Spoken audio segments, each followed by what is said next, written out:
Okay, so we looked at psychodynamic, we looked at Freud's perspective, psychosexual. How is Freud's developmental theory different than Erikson? Erikson is also psychodynamic.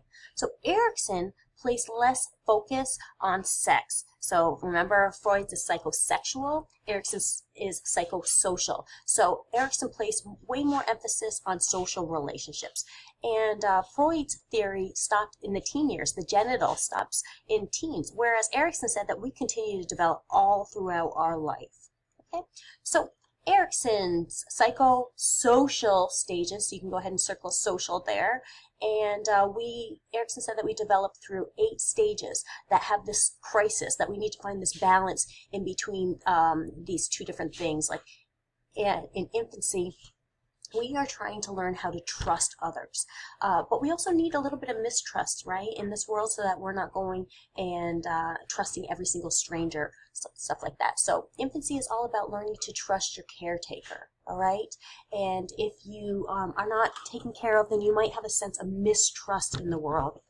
Toddlers are terrible 2s and 3s. They're terrible 2s and 3s because they're always trying to be so autonomous. They're trying to do things on their own. They're getting into stuff. They're trying to do things. We go to tie their shoes and they're like, I want to do it, right?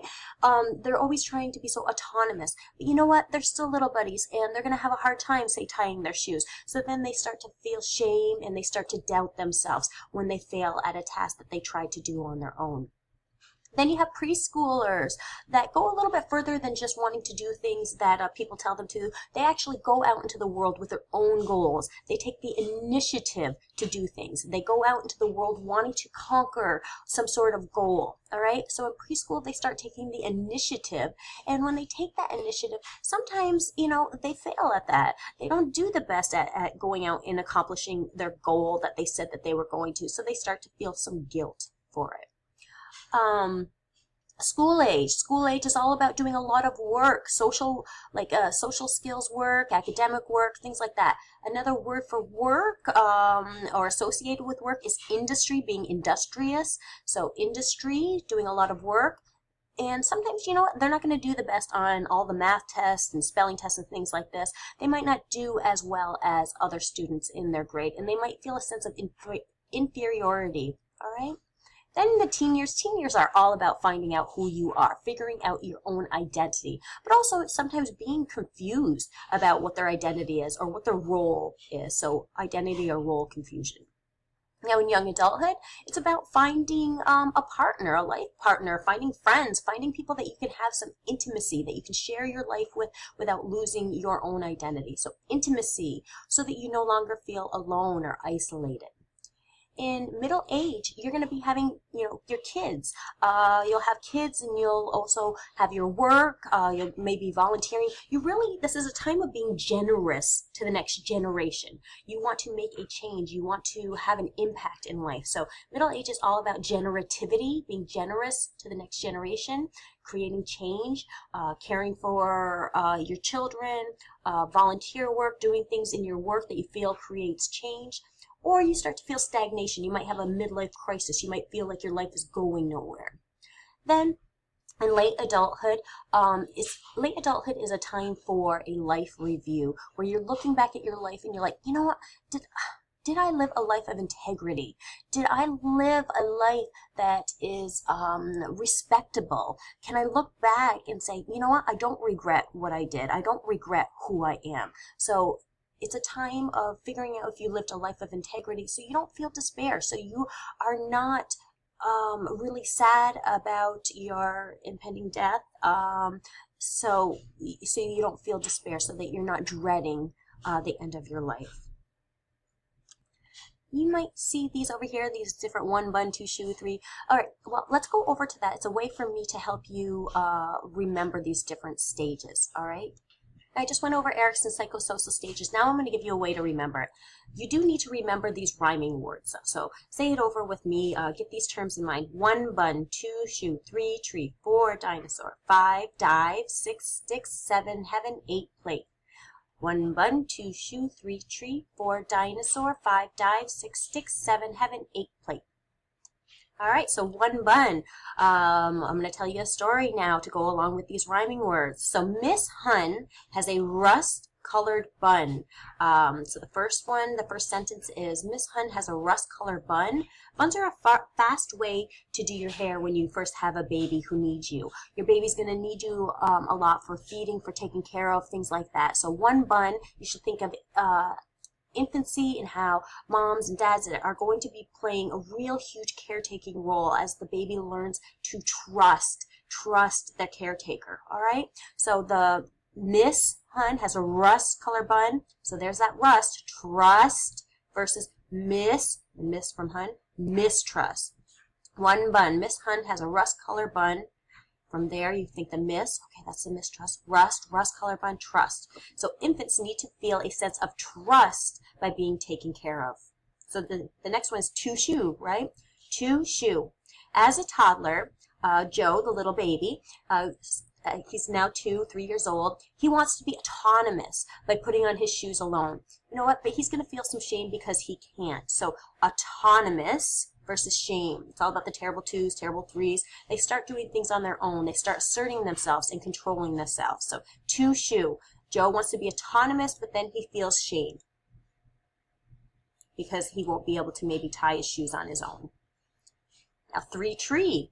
Joe's a little bit older. He's a preschooler, 5, 6, and he goes out and he takes the initiative. He got his mom maybe a tree for Mother's Day. He's like, Mom, you know what? Don't worry about it. I'll take the initiative and I'll water the tree on my own. I'll take care of it. You don't have to worry about it. So Joe goes out and he takes the initiative, and he says he's going to water the trees in the pots. There he is. A couple weeks later, though, you know what?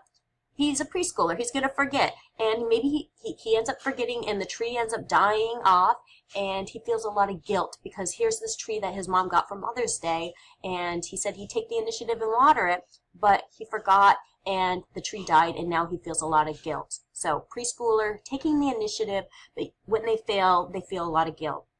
Preschooler learns to get along with kids, making decisions, feels guilt if they don't gain a sense of purpose. All right. So next one is for Dinosaur. So when Joe is school age now, he reads a book about a dust-fearing dinosaur. The dinosaur is over here going, ah, oh no! So you have this dust-fearing dinosaur.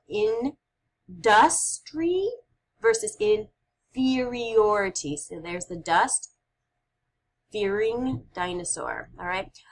School age, they're doing a lot of work, industry, a lot of work, social skills, academic skills, but when they don't do as well as maybe other students, they feel a sense of inferiority. So dust-fearing dinosaur, industry versus inferiority. So they're gaining a sense of competence. Next one, 5 dive. When Joe is a teenager, he is confused about his identity. You know, he had told his friends, hey, I'll skydive, no problem, I'm a daredevil, I got this. And then, when it's his turn to go, he starts freaking out a bit, and he starts feeling confused. He's like, here, I thought I was a daredevil, I'm not. Now I'm all confused with who I am. So 5 dive should help you to think about, here's Joe, he said he was a daredevil, I got this, and now he feels all confused about who he is. So he was trying to figure out his identity, but he has some role confusion. Teens are all about trying to figure out who they are, their values, their beliefs, what they want to do with their life, and so on, and who they want to become. So 5 dive, and you can think about skydiving and how he's kind of confused about his identity versus role confusion. All right, 6 sticks.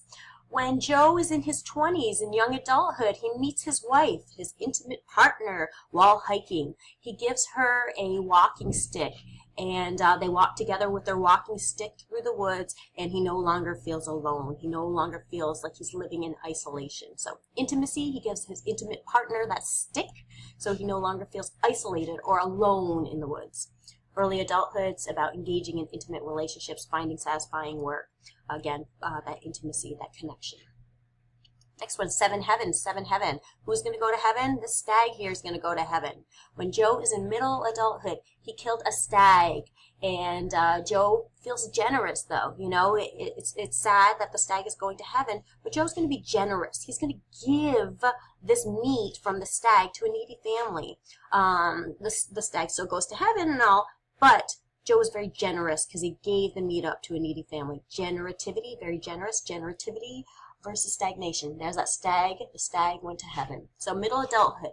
taking care of children, partner, working, volunteer stuff, being generous to the next generation. And the last one, late adulthood. So 8 plate. 8 plate is the rhyming word. 8 plate. When Joe gets older, every day on his plate, he has grits in a pear. Every day. He's into his routine in his late adult years. And he has grits. Here are the grits in a pear. So integrity, gritty, versus despair. So late adulthood is all about doing that life review, asking himself, did I live a life of integrity? Did I live a life that I can a life that's worthy of respect? Or do I feel sadness? Am I really dreading the end of my life because I haven't accomplished everything? So integrity versus despair. Plate, you have the grits and the pear. So make these connections in your head so that you will remember Erikson. Miss Hun has a rust-colored bun, right? Trust versus mistrust. Shoe. Joe wants to be autonomous but feels shame. Ooh. 3 tree. Joe wants to take the initiative, right? But then he forgets to water and he feels guilt. 4 dinosaur, you have that dust, fearing dinosaur. Industry versus inferiority. 5 dive, remember Joe said that he's a daredevil, that's his identity, he's got this, but then he starts to feel confused when he has to go skydiving. 6 sticks, remember Joe in his young adult years, he was out walking, he found his intimate partner, and he gave her a walking stick so that he no longer felt isolated or alone in the woods. 7 heaven, so who's going to heaven? A stag is going to go to heaven. But you know what? It's nothing to be too sad about because Joe's really generous. He gave that stag's meat to a needy family. So generativity is generous versus stagnation. That stag went to heaven. 8 plate, when Joe is older, every day on his plate, he has his grits and a pear. Integrity versus despair. So it's all about doing a life review, figuring out if he lived a life of integrity so that he doesn't feel despair and dread.